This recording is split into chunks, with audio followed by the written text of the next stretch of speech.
Oke, gue hari ini mau bahas satu hal yang penting soal apa namanya? Correlation trading itu apa sih? Jarang orang yang bahas hal ini, tapi ini cukup menjadi Oke, gue boleh matiin dulu. No.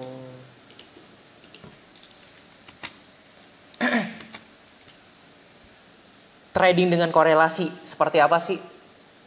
Gue mau bahas soal korelasi trading, oke? Korelasi trading maksudnya apa? Kita udah tahu kita mau trade apa, ya. Contoh, di sini gue ada beberapa pair.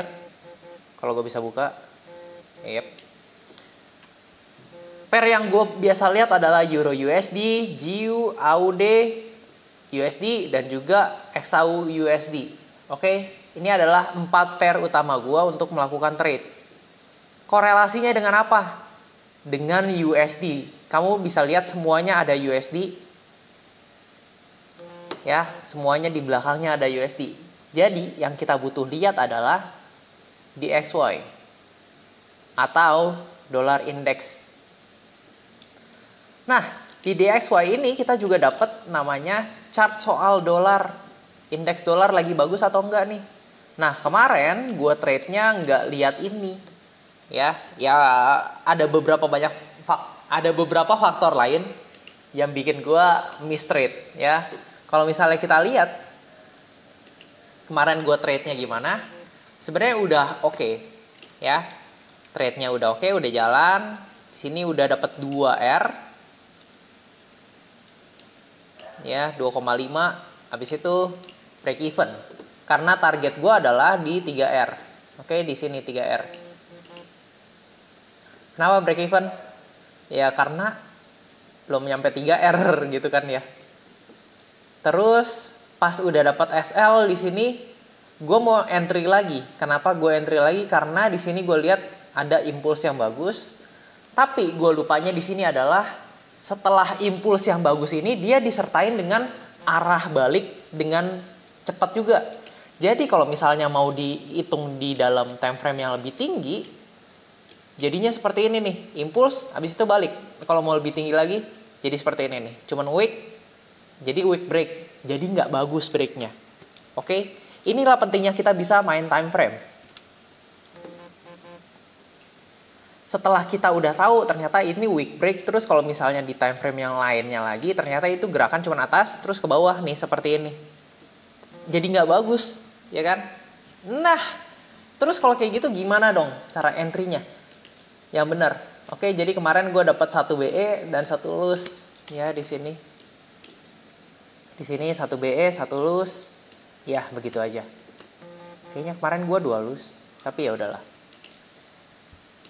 Nah, kalau misalnya kita mau bandingin dengan DXY, ya, kita udah dapat order flow flip di sini. Sebentar, cukup rame. Ini buat trade nanti ya.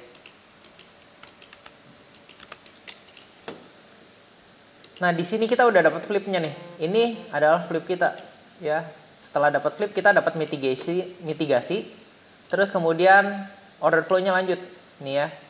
Nah, yang ini adalah yang kita tadi dapat pergerakan naik cepat, habis itu turun, ya. Kalau misalnya kita lihat di Euro USD jelek. Kenapa? Karena di sini closing bar-nya. Oke, tapi kalau misalnya dilihat di sini, ini sangat logik banget. Kita bisa ambil entry lagi, karena yang ambil liquidity terakhir adalah candle yang ini. And then bikin break seperti ini, ya. Candle yang ini ambil liquidity terakhir, habis itu break sampai sini. Oke, so impuls dan impuls candlenya dari sini sampai sini.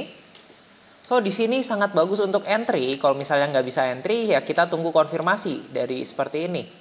Oke, pas dia balik lagi mitigasi, so baru kita bisa ambil entry. Harusnya masih bisa sekali ambil entry lagi, dan gue ya daily-nya nggak jadi loss gitu ya kan. Nah, terus gimana? Ya, ini. Terus kemudian kalau di 5 menit Euro USD breaknya dengan close body, jadi jelek. Gua nggak mau ambil lagi, yang terjadi apa? Yang terjadi lewatin ini. Kalau misalnya kemarin gua ambil entry lagi, gua lihat yang diksi, kita bisa ambil kira-kira 6R. Ya, 6R. Udah di tangan. Nah, terus kalau misalnya kita lihat yang lain juga, pair yang lain juga gerakannya harusnya sama. Kenapa harusnya sama? Karena semuanya belakangnya USD juga, ya. Ini di tempat yang kemarin. Kalau misalnya di GU nggak terlalu bagus nih breaknya. Ya, kalau di EU tadi kan bagus ya breaknya. Wah, kayaknya kuat banget ini, strong break. Nah, di GU ternyata enggak. Oke, nah satu lagi di AUD, dia breaknya lebih bagus. Breaknya lebih bagus, kita ada zonanya juga, kita bisa entry. SL di bawah sini aja. Nah ini gue juga nggak entry, kenapa? Karena gue udah fokusnya di Euro USD, nggak cek pair yang lain. Kalau misalnya gue cek pair yang lain, kemungkinan gue bisa ambil ini. Ya lebih bagus ambil yang ini sih sebenarnya sih ya. Nah, ya udahlah, kita itu ngomong hal yang belakang. Biarinin aja, yang udah lewat sudah terjadi. Sekarang yang sekarang kita butuh lihat adalah kita hari ini mau nge-trade gimana. Oke? Hari ini kita mau nge-trade yang gue lihat paling bagus gerakannya adalah AUD USD. Oke? Kita udah dapat break, and then belum ada break sama sekali, dan kita juga udah ngumpulin liquidity di sini. Oke? Ini adalah tempat yang bagus buat entry. Di sini juga tempat yang bagus buat entry. Kenapa? Kalau kita lihat di higher time frame-nya, ya, ini adalah liquidity yang buat kita incer supaya kita bisa ambil SL-nya dulu. Terus di sini ada unmitigated order block, ya. Jadi di sini kita tunggu konfirmasi. Habis itu kita bisa entry target high sini. Atau kalau mau lebih jauh, targetnya adalah di 4 jam high, karena kita strukturnya adalah bullish dan juga kita udah sampai di area untuk buy. Oke, dari ini aja dari gue SC Trade, gue sign out.